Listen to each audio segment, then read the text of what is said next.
So hello everyone, welcome back to another video. তো কথা বলবো সুরিন্দর ফিল্মসের আপকামিং ছবি আলাপ বলে ছবিটার ট্রেলারটাকে নিয়ে, যেটা গতকালকে রিলিজ করে দেওয়া হয়েছে। এবং কেমন লাগলো ট্রেলারটা, এই সমস্ত বিষয়বস্তু নিয়েই কথা বলবো। তো প্রথমত এই ট্রেলারটার যেগুলো আমার বেশ ভালো লেগেছে সেগুলো হচ্ছে যে এই রকম কাইন্ড অফ যে কাজগুলো, সেই কাজগুলোর মধ্যে যে ইনোভেটিভ বা একটা বলতে পারো কি একটা ক্রিয়েটিভ জিনিসপত্র যদি দেখানো হয়, সেগুলো দেখতে খুব ভালো লাগে। যেমন আমি কদিন আগে সাউথ ইন্ডিয়ান একটা ছবি দেখছিলাম, যে ছবিটাতে তেজা সাজ্জা, যে আহ, হনুমানের যে ছবিটা করেছে, সে সেই ছবিটার প্রোটাগনিস্ট। তো এই ছবিটাতেও যে কনসেপ্টটা, সেই ছবিটাতে যে কনসেপ্টটা ছিল, সেই কনসেপশন এখানেও আছে। সে তার টাইম লাইন ওয়াইজ সেটা একটু অন্য টাইম লাইন বেস ছবি ছিল। এটা টাইম লাইন নয়, এটা রিয়েলিস্টিক, মানে একটা এমন ছবি যেটা হতে পারে, মানে এরকম কাইন্ড অফ ছবি।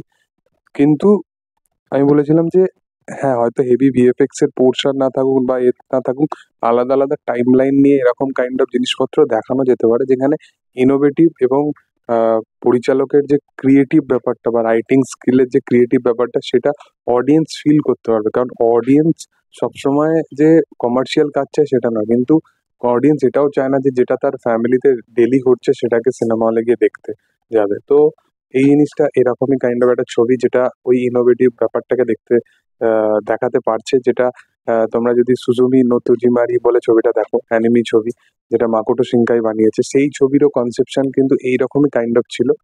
হ্যাঁ, আমি বলবো যে মানে টাইম লাইনের ওপর বেস্ড করে ওগুলো ছিল, এগুলো টাইম লাইনের ওপর বেস্ড করে না। এখানে বেসিক্যালি এখানে আবির এবং মিমি দুজনের যে ক্যারেক্টারটা, তারা আহ, মানে একজন নাইট শিফটিং এর চাকরি করে এবং একজন মর্নিং শিফটে চাকরি করে। তো দুজন, একজন মর্নিং এর সময় একটা রুমে থাকে, একজন নাইটের সাথে ওই একই রুমে থাকে। তো দুজন দুজনকে কোনোদিনও দেখেনি, কোনোদিনও আলাপ হয়নি তাদের মধ্যে, কিন্তু ওই চিঠি লিখন বা এইরকম কাইন্ড অফ জিনিসপত্রের সাথে তাদের মধ্যে একটা ইকুয়েশন বা কেমিস্ট্রি তৈরি হচ্ছে। এবং পরবর্তীকালে মিমি যখন সেখান থেকে লেফট হচ্ছে, তখন আবিরের ক্যারেক্টারটা তাকে কিভাবে খুঁজবে, এর বেশি জানতে হলে অবশ্যই সিনেমাটা অব্দি ওয়েট করতে হবে।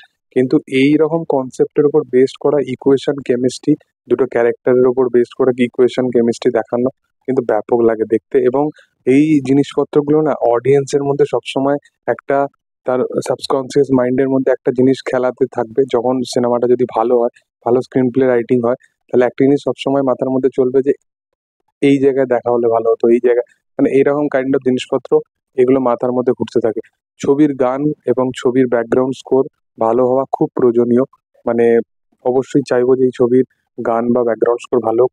অভিনেতা হিসাবে এরা দুজনই তার জায়গায় ব্যাপক, এবং আশা করবো যে ছবিটা ভালো স্ট্যান্ডার্ড জায়গা হবে। লোকেশন, ট্রেলার সবকিছু আমার ভালো লেগেছে, পারফেক্ট লেগেছে। ব্যাকগ্রাউন্ড স্কোর এখনো অব্দি আমার ভালো লেগেছে, তো দেখার যে কেমন হয়। ট্রিটমেন্টটা ভালো ট্রেলারে। তোমাদের কি বক্তব্য অবশ্যই কমেন্ট সেকশনে জানিয়ে দিও। ভিডিও ভালো লাগলে অবশ্যই লাইক শেয়ার সাবস্ক্রাইব করে দিও। Thank you all, by.